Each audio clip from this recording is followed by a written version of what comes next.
Hello friends, આજે હું તમને શ્રાદ્ધનો ઇતિહાસ અને મહત્ત્વ વિશે જણાવીશ. તો મિત્રો, મારા આવા વિડીયોઝ જો તમને ગમતા હોય તો તેને લાઈક અને શેર કરો અને આવા જ બીજા વિડીયોના નોટિફિકેશન માટે મારી ચેનલને સબસ્ક્રાઈબ પણ કરી લેજો. Thank you. આપણા શાસ્ત્રોમાં શ્રાદ્ધની વ્યાખ્યા કરી છે કે પિતૃઓ માટે આપણે જે કંઈ કાર્ય શ્રદ્ધાથી કરીએ છીએ એ જ શ્રાદ્ધ. શ્રાદ્ધમાં શ્રદ્ધા હોવી જરૂરી છે. મનુષ્ય માત્ર ઉપર મુખ્ય 3 પ્રકારના ઋણ હોય છે: દેવ ઋણ, આચાર્ય ઋણ અને પિતૃ ઋણ. શ્રાદ્ધનો ભાવ એ છે કે પિતૃઓને આપણે સાચું શ્રદ્ધાસુમન સમર્પિત કરીને આ જ શ્રદ્ધાસુમન સમર્પિત કરવાનો ભાવ શ્રાદ્ધમાં છે. શ્રાદ્ધની જે પરંપરા છે એ સૃષ્ટિના આરંભમાં બ્રહ્માજીએ શરૂ કરી હતી. મહાભારતના શાંતિ પર્વના દાન ધર્માનુશાસન પર્વમાં પણ શ્રાદ્ધનો મહિમા વર્ણવ્યો છે.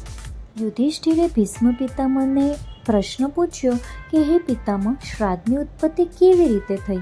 ત્યારે એનો જવાબ આપતા ભીષ્મ પિતામહ યુધિષ્ઠિરને જણાવે છે કે પિતૃઓનું સાચું શ્રાદ્ધ સુમન સમર્પિત કરવા માટે સૃષ્ટિના આરંભ કાળે બ્રહ્માજીએ જ શ્રાદ્ધની ઉત્પત્તિ કરી હતી.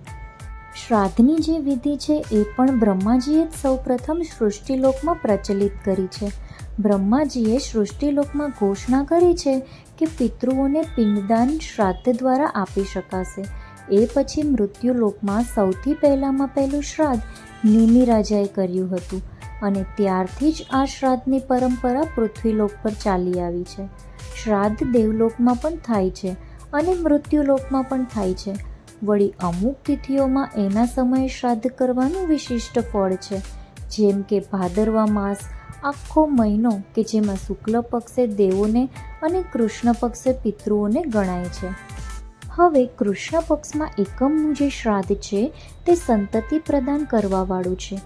આ શ્રાદ્ધ જે વ્યક્તિ કરે છે તેને પિતૃઓની કૃપાથી વંશવૃદ્ધિની પ્રાપ્તિ થાય છે. અમાવસ્યાનું શ્રાદ્ધ એ સર્વ મનોકામના પૂર્ણ કરવાવાળું શ્રાદ્ધ છે. શ્રાદ્ધ પક્ષમાં કાગવાસ નાખવામાં આવે છે. તેનું પણ ખાસ મહત્ત્વ છે. આપણા પુરાણોની દ્રષ્ટિએ જોઈએ તો કાગડાનું આયુષ્ય આશરે 200 વર્ષનું છે. એટલે કાગડાએ આપણા પૂર્વજોને જોયા છે એમ માનવામાં આવે છે. તેથી વાસ નાખવાનો મહિમા છે અને ભાદરવા મહિનામાં જ કાગડાની પત્ની એટલે કે કાગડી સગર્ભા બનતી હોય છે.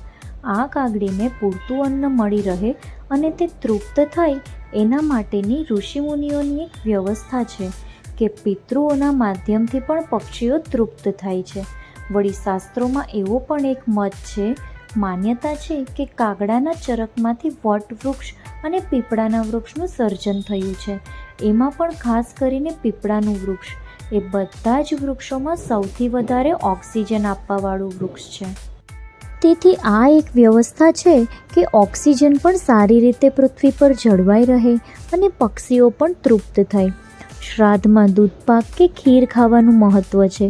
ભાદરવા મહિનામાં કૃષ્ણ પક્ષથી આરંભી અને શરદ પૂર્ણિમા સુધી આપણે ત્યાં દૂધ સેવનનું મહત્ત્વ એટલા માટે છે કે આયુર્વેદની રીતે જોઈએ તો એસિડિટી જેવા રોગોનો પણ નાશ એ દૂધથી થાય છે.